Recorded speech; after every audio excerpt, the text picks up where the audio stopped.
ram kan khen hun in kan sanga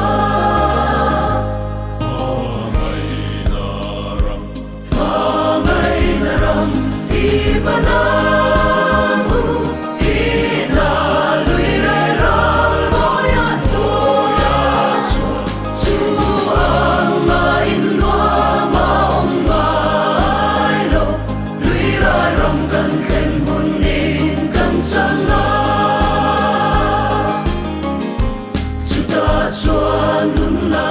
para chuai ngai lo kan sa te an zale na rama in chen na om ngai to lo va za tuan in len kwa kim min kan le nga ma mai na ram i pa na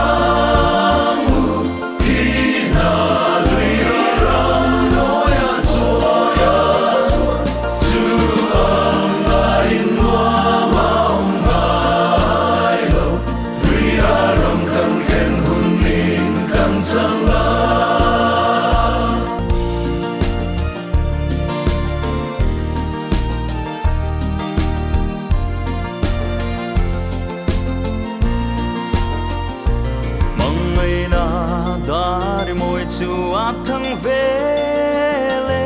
ngai tha in lalpa nen ron pan ru ril tram tui hala om to lo va